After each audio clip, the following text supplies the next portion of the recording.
Bienvenidas y bienvenidos a un programa más de Aprende en Casa. ¿Qué les ha parecido aprender desde la comodidad de su hogar? Les recomiendo que inviten a su familia a tomar esta clase con ustedes. Les aseguro que se van a divertir. Hoy nos toca clase de historia. Seleccionamos un programa que creemos que les va a encantar, en el que recordaremos los 11 sucesos que cambiaron a México en el siglo XX. Seguramente ustedes no habían nacido cuando estos ocurrieron, pero es muy probable que sus mamás y papás hayan vivido algunos y puedan compartir con ustedes sus experiencias. ¿Están listos para comenzar? Preparen sus materiales porque ¡iniciamos!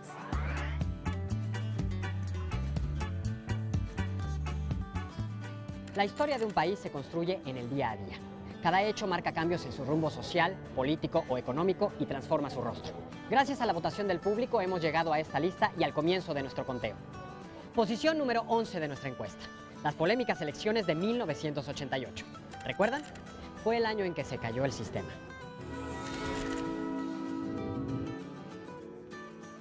Creo que van a ser unas elecciones bastante limpias. En 1988, durante el sexenio de Miguel de la Madrid, México vivía en una profunda crisis económica heredada de los gobiernos anteriores. Las elecciones presidenciales representaban una gran oportunidad para mostrar el descontento popular en las urnas. Los tres principales contendientes eran Carlos Salinas de Gortari, perteneciente al llamado Grupo de los Tecnócratas del Partido Revolucionario Institucional; Manuel Cloutier, del Partido Acción Nacional, con un gran carisma y arrastre popular; y Cuauhtémoc Cárdenas Solórzano, postulado por el Frente Democrático Nacional, que aglutinaba a diversos partidos de izquierda y centroizquierda. El 6 de julio de 1988, en el Distrito Federal, el Frente Democrático arrasó en las elecciones para presidente. La tendencia parecía repetirse en todo el país, pero de pronto el sistema de conteo de votos se paralizó. La razón, se dijo, era la caída del sistema de cómputo. En ese entonces la calificación de las elecciones se encontraba en manos de la Secretaría de Gobernación, y casi una semana después de las elecciones se anunció que el candidato ganador era Carlos Salinas de Gortari. Los otros candidatos iniciaron una movilización a lo largo y ancho de todo el país, señalando que se trataba de un fraude electoral. El descontento popular rindió frutos. Al poco tiempo se estableció una reforma electoral que puso en manos ciudadanas la organización de las elecciones al crearse el Instituto Federal Electoral. En la posición número 10 de nuestro conteo aparece un tratado que, si bien ha traído múltiples beneficios al país, también ha sido duramente criticado. Se trata, por supuesto, del Tratado de Libre Comercio.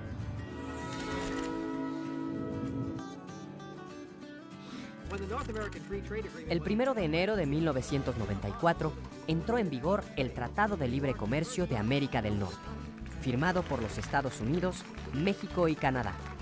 Con la firma del tratado se creaba una zona de libre comercio sin barreras arancelarias que permitiera la libre entrada de productos de los tres países en los mercados locales. El TLC ha sido fundamental en las relaciones comerciales entre México, Canadá y Estados Unidos. Tan solo en 1997, el intercambio comercial de México con Estados Unidos fue de $364 mil millones. La zona comercial de Norteamérica es, gracias al Tratado de Libre Comercio, una de las más dinámicas del mundo.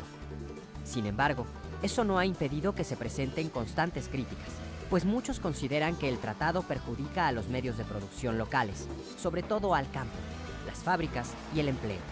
Los críticos del tratado consideran que la homogenización es un riesgo para la identidad nacional y para nuestra cultura, como ocurre con el cine nacional, casi siempre avasallado por el cine hollywoodense.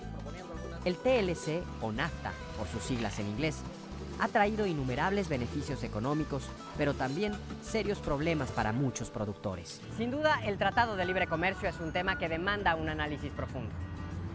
La siguiente posición es ocupada por un suceso del año 2000, cuando millones de mexicanos fueron a las urnas e hicieron realidad sus deseos. De acuerdo a los resultados de nuestras encuestas, en la posición número 9 aparece la alternancia del poder en el 2000.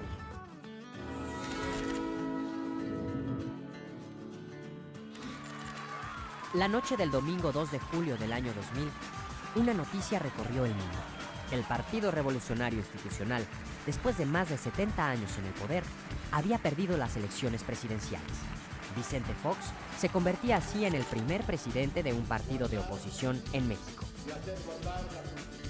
Fox, un empresario surgido de la corriente conocida como neopanismo y antiguo gerente de la Coca-Cola, se ganó la simpatía de los votantes gracias a su extensa campaña y a un discurso chispeante, cargado de refranes y expresiones populares. Todo esto ayudó a que Fox fuera visto como el candidato del cambio. Incluso diferentes intelectuales de izquierda lanzaron la campaña del voto útil para sacar al PRI de la presidencia de la República. El 2 de julio del año 2000, cerca de 40 millones de mexicanos fueron a las urnas. El resultado fue el triunfo del candidato del PAN. La alternancia en el poder se había logrado y México había dado, en cuestión de democracia, sus primeros pasos. Nos remontamos ahora a los inicios del siglo XX.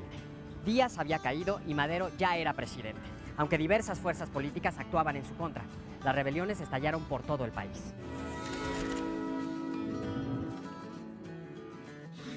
Francisco I. Madero había sido electo presidente, aun cuando tenía muchos y muy poderosos enemigos en su contra. Para 1913 ya se habían sucedido diversas sublevaciones como las de Pascual Orozco, Félix Díaz y Bernardo Reyes, que fueron controladas por el ejército regular que se encontraba en manos de exporfiristas. Por lo demás, Madero era víctima de un constante asedio por parte de la prensa. El 13 de febrero, partidarios de Félix Díaz y de Bernardo Reyes se levantaron en armas y tras liberar a sus dirigentes, se dirigieron a Palacio Nacional, al cual atacaron, pero fueron repelidos por la guarnición. En el ataque murió Bernardo Reyes. El enfrentamiento entre los rebeldes y las tropas leales continuó en la llamada Ciudadela. Muchas de las víctimas de esos combates fueron civiles, y por ello se conoció a esos días como la Decena Trágica. Victoriano Huerta, quien era el jefe militar de la plaza, se dejó convencer por el embajador estadounidense Wilson para que pactara con los rebeldes y tomara presos al presidente Madero y al vicepresidente Pino Suárez. Y así fue. Madero y Pino Suárez fueron obligados a renunciar y luego asesinados. Huerta asumió el poder, pero por poco tiempo. Diferentes grupos armados se levantaron en su contra. En menos de un año tuvo que huir a Europa y cuando intentó regresar a México fue encarcelado y murió en una cárcel de El Paso, víctima de cirrosis. Y ahora vamos al séptimo lugar, un hecho ocurrido en las montañas de Chiapas el mismo día que entró en vigor el Tratado de Libre Comercio, el movimiento zapatista.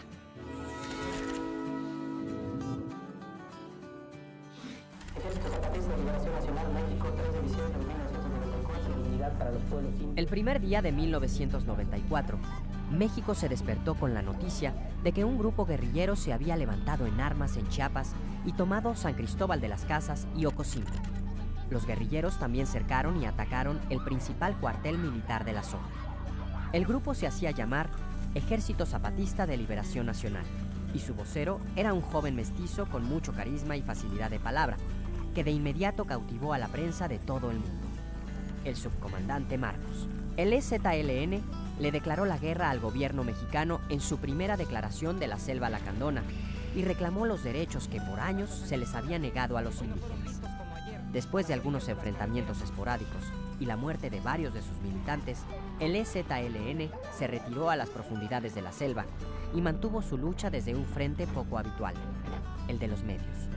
La primera reacción del gobierno mexicano fue aplastar a la guerrilla militarmente, pero la solidaridad internacional y el apoyo de miles de mexicanos lo impidieron. El gobierno propuso un diálogo, el cual resultó ser áspero y difícil, y que al final dio como resultado los acuerdos de San Andrés Larrainza, que aún no se cumplen. Los indígenas mexicanos vivieron por siglos en el olvido y la marginación.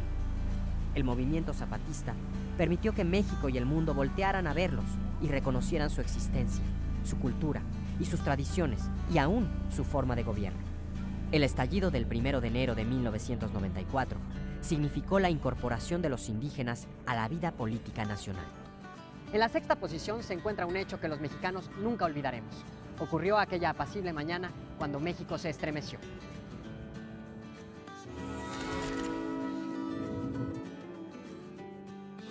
El 19 de septiembre de 1985, a las 7:19 de la mañana, un terremoto de 8.1 grados en la escala de Richter sacudió a la Ciudad de México, provocando el derrumbe de decenas de edificios habitacionales, oficinas, hospitales y escuelas.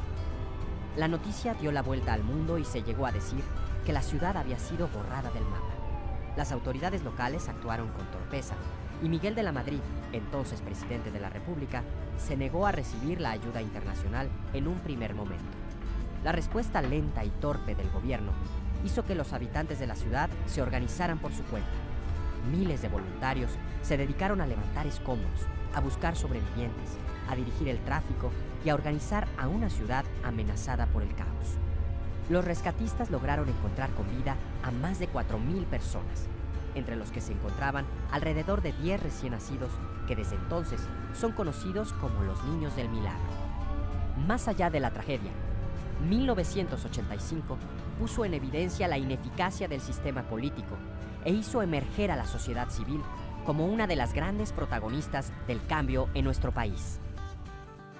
El público consideró que la quinta posición en nuestra lista debía ocuparla un evento relevante para el campo en los inicios del siglo XX, la reforma agraria.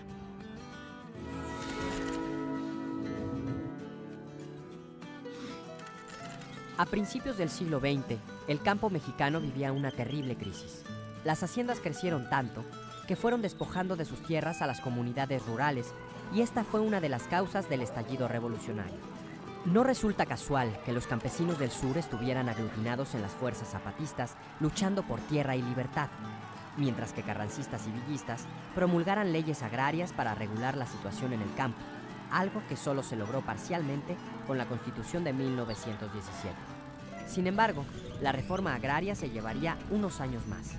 No fue sino hasta el gobierno de Lázaro Cárdenas que ésta se hizo efectiva y se repartieron más de 18 millones de hectáreas al tiempo que se consolidaba al ejido como la forma colectiva de organizar, explotar y poseer las tierras. Sin duda, las intenciones eran buenas, pero el resultado no lo fueron tanto. Para muchos especialistas, la reforma agraria fracturó formas de producción y convirtió a los campesinos en un grupo dependiente del gobierno. Para mediados de los 90, el campo mexicano era un desastre, y en 1992, bajo la presidencia de Carlos Salinas de Gortari, se hicieron diversos cambios legales que llevaron prácticamente a la desaparición de la reforma agraria. En la cuarta posición está un movimiento estudiantil ocurrido el mismo año en que México fue sede de los Juegos Olímpicos. Fue un 2 de octubre y no se olvida.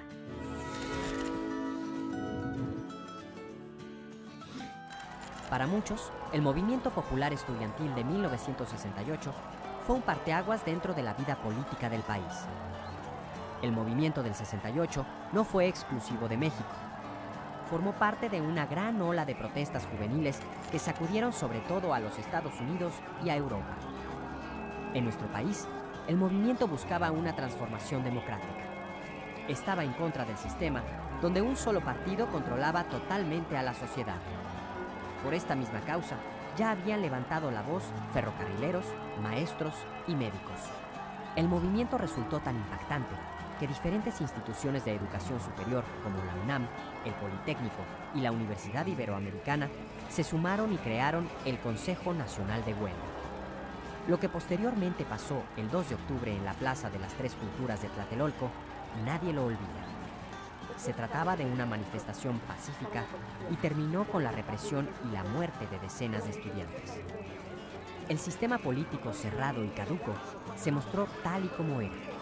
Lo que nos dejó el 68 fue la clara necesidad de cambiar la vida política del país y buscar cómo diera lugar la democracia. Vamos ahora con el hecho que ocupa la posición número 3 de nuestro listado.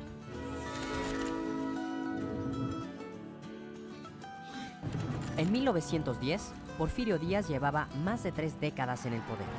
Entre las clases medias y los católicos existía un profundo deseo de cambio y mucho malestar por la explotación y la violencia de los hacendados y empresarios contra los peones y contra la naciente clase obrera.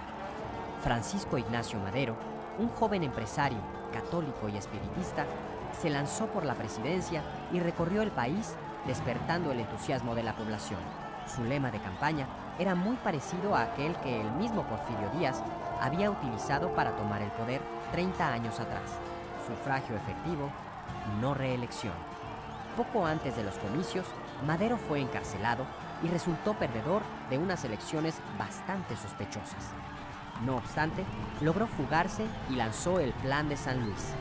en el que llamaba a un levantamiento armado el 20 de noviembre de 1910, sin obtener más que una tibia respuesta.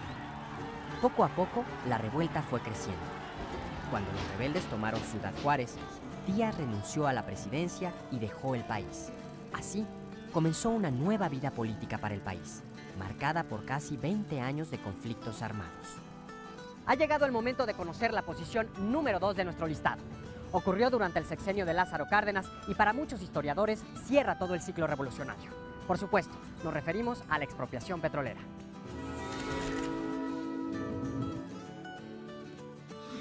El 18 de marzo de 1938 fue un día clave para México. El presidente Lázaro Cárdenas del Río decretó la expropiación de las 17 compañías petroleras que laboraban en el país. A partir de ese momento, sus instalaciones y maquinarias quedaron en manos del Estado mexicano.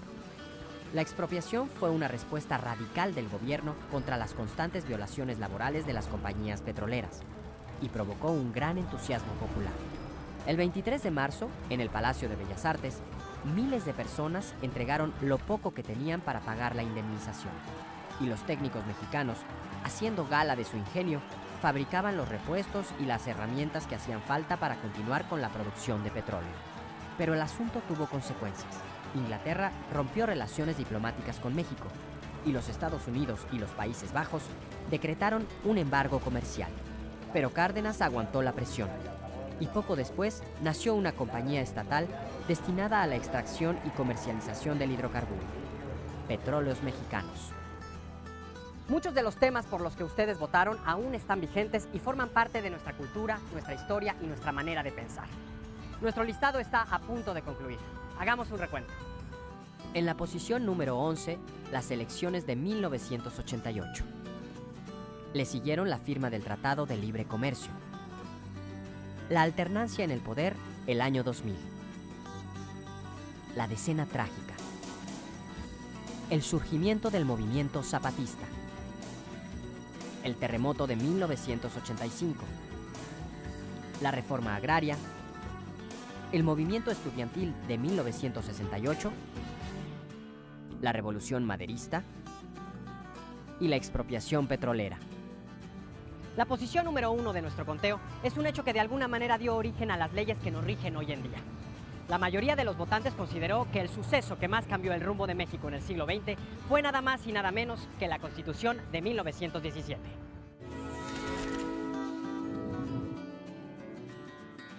Uno de los grupos armados que se levantaron en contra del usurpador Victoriano Huerta estuvo encabezado por un político formado bajo el régimen de Díaz, el gobernador de Coahuila, Venustiano Carranza.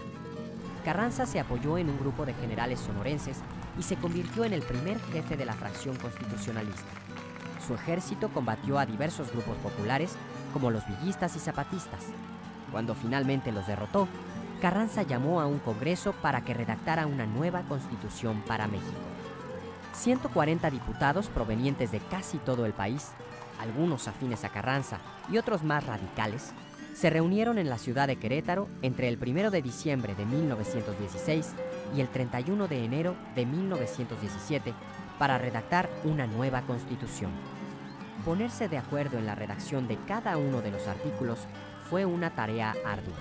Entre los más discutidos se encontraban el tercero, que reglamenta la educación, el 123, que trata de las relaciones laborales, y el 130, que establece la separación entre la Iglesia y el Estado. El resultado fue la Constitución que actualmente nos rige y que fue promulgada el 5 de febrero de 1917. ¿Qué les pareció este paseo por la historia de nuestro país? Diariamente México se enfrenta a nuevos retos y conocer su historia ayudará a que comprendamos mejor todo lo que ocurre hoy en día. Platiquen en casa lo que más les haya gustado. Es hora de despedirnos, pero recuerden que nos veremos otra vez aquí en Aprende en Casa. Pásenla bien. Si no tienes el libro de texto o necesitas ayuda para resolver las preguntas, contáctanos.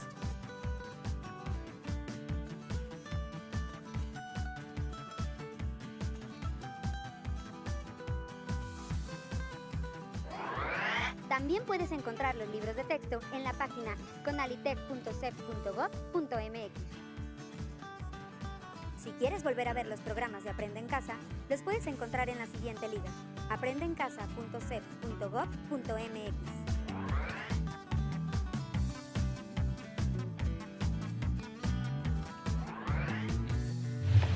Amigos míos, yo soy Rommel Pacheco y el día de hoy vamos a hacer una rutina enfocada en las piernas. Comencemos con el calentamiento. Como siempre le hacemos. Movemos la cabeza hacia el otro lado.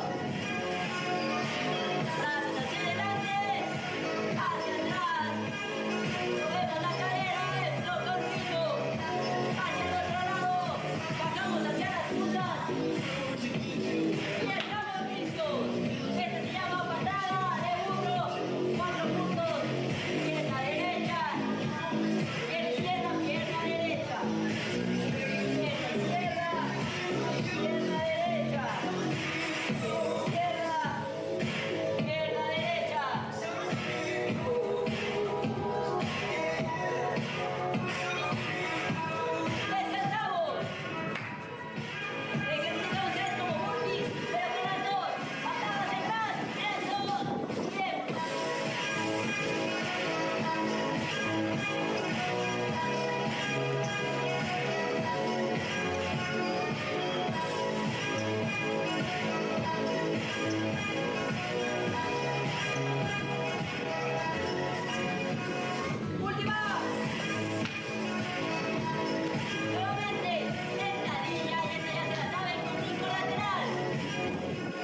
enseñaremos cómo armar un cubrebocas con ayuda de un adulto.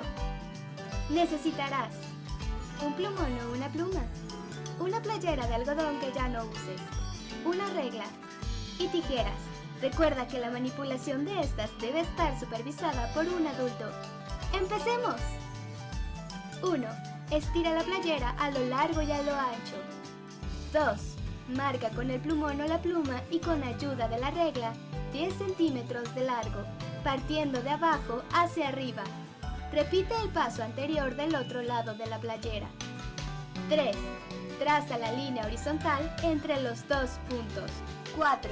Con ayuda de un adulto, corta sobre la línea horizontal que marcaste. Asegúrate de cortar por fuera de la playera. No introduzcas las tijeras en ella. 5. Ahora tenemos un pequeño pedazo de playera. Estira a lo ancho y con ayuda de la regla, mide y marca con el plumón o la pluma de 15 a 18 centímetros de largo de un lado, dejando un margen de 2 centímetros de alto arriba y abajo. 6.